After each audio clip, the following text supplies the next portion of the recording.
सीधे आपको उत्तर प्रदेश के एटा ले चलते हैं, जहां पर उत्तर प्रदेश के मुख्यमंत्री योगी आदित्यनाथ क्या कुछ कह रहे हैं, सुन लेते हैं।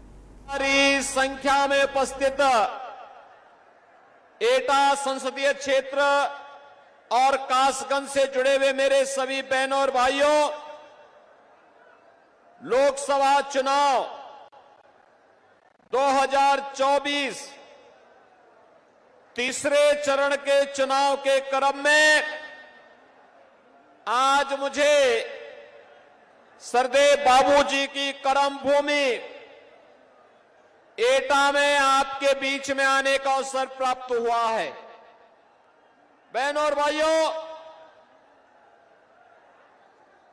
सतयुग में श्री हरि विष्णु के अवतार के रूप में बरा भगवान ने हिरण्याक्ष का यहीं पर वध करके इस धराधाम पर धर्म और न्याय की स्थापना करने का काम किया था। और यही कारण है कि भारतीय जनता पार्टी की सरकारों ने सोरो क्षेत्र को उसका पुरातन स्वरूप देने के लिए राजू भैया के प्रस्ताव पर जो कार्य प्रारंभ किया है, आने वाले समय में सोरो क्षेत्र भी एक महातीर्थ के रूप में विकसित होकर के यहां की जनभावनाओं का सम्मान करेगा। बहनों और भाइयों, यह कार्य केवल भारतीय जनता पार्टी ही कर सकती है। आप सब इस बात को जानते हैं। पहले एक कांग्रेस और सपा के लोग कहते थे ना, जब हम लोग कहते थे रामलला हम आएंगे, मंदिर वहीं बनाएंगे, तो ये लोग कहते थे कि देखो ये मजाक कर रहे हैं, ये बना ही नहीं पाएंगे। समाजवादी पार्टी के लोग कहते थे कि परिंदा भी पर नहीं मार सकता, और कांग्रेस के लोग कहते थे कि राम तो हुए ही नहीं। और बहनों और भाइयों, सरदेव कल्याण सिंह जी का त्याग, मोदी जी का नेतृत्व, आप सबके आशीर्वाद से अयोध्या में रामलला का भव्य मंदिर का निर्माण हो गया है। कल देश की राष्ट्रपति जी भी वहां राम मंदिर में दर्शन करने के लिए गई। पहली बार भारत का कोई राष्ट्रपति, महामहिम राष्ट्रपति, राम जन्मभूमि दर्शन करने के लिए गया और पूरा देश अभिभूत होकर के देख रहा था वह दृश्य। बहनों और भाइयों, भगवान राम के प्रति जो द्रोह करने वाले लोग थे, वे भी आपके पास हैं, आपके सामने हैं, और राम भक्तों की टोली भी आपके सामने है। और इसीलिए मैं आपके बीच आया हूं कि जिन लोगों ने सरदेव कल्याण सिंह जी का अपमान किया, याद करिए, कल्याण सिंह जी प्रदेश के मुख्यमंत्री थे, कल्याण सिंह जी की पूर्व गवर्नर भी थे, जनप्रतिनिधि रहे, कई बार विधायक और सांसद भी थे। लेकिन जब उनकी दुखद मृत्यु हुई तो समाजवादी पार्टी ने संवेदना के 2 शब्द भी नहीं व्यक्त किए। बहनों और भाइयों, हमारे नेता को अपमानित करने वाली समाजवादी पार्टी, राम को नकारने वाली समाजवादी पार्टी, आपकी आस्था के साथ खिलवाड़ करने वाली सपा और कांग्रेस, क्या आपका वोट पाने का अधिकारी है? क्या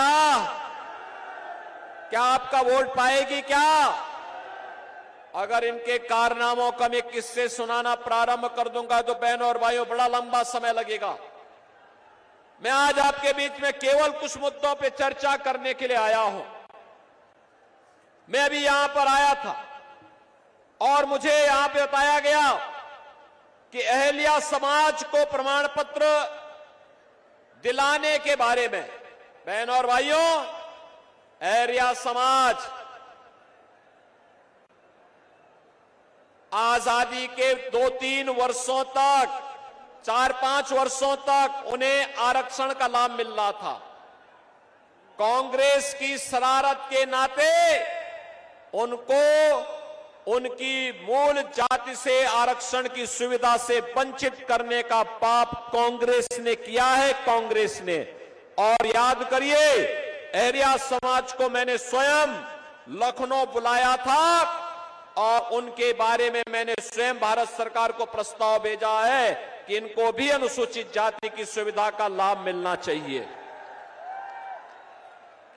बहनों और भाइयों, यही नहीं, बघेल पाल समाज और धनगढ़, बघेल एसपी सिंह बघेल भारतीय जनता पार्टी के सांसद हैं। अजीत पाल भारतीय जनता पार्टी के विधायक और प्रदेश सरकार में मेरे सहयोगी मंत्री हैं। भारतीय जनता पार्टी अकेली पार्टी है। याद करिए, समाजवादी पार्टी के समय में जब राजू पाल की हत्या हुई थी और जब एक माफिया ने उमेश पाल की हत्या की थी, तो बहनों और भाइयों, माफिया कैसे मिट्टी में मिल गया है यह सबको पता है। और मैं आपसे यही कहने के लिए आया हूं, बहनों और भाइयों, मैं आपसे यही कहने के लिए आया हूं, भारतीय जनता पार्टी आपके हितों के लिए पूरी संवेदनशील तरीके से कार्य कर रही है, पूरी मजबूती के साथ काम कर रही है। ये चुनाव में हमें व्यक्ति नहीं देखना है, जाति नहीं देखनी है, मत और मजहब नहीं देखना है। चुनाव में हमें केवल मोदी जी को देखना है। पूरे देश के अंदर एक ही आवाज है। कल मैं महाराष्ट्र में था, परसों में वेस्ट बंगाल में था।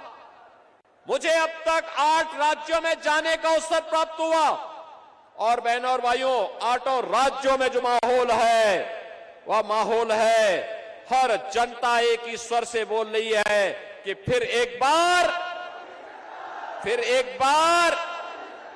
पूरा पंडाल एक साथ बोले, जिससे दिल्ली तक आपका स्वर गूंजे। फिर एक बार बहनों और भाइयों, जो मोदी सरकार का स्वर गूंज रहा है ना पूरे देश के अंदर,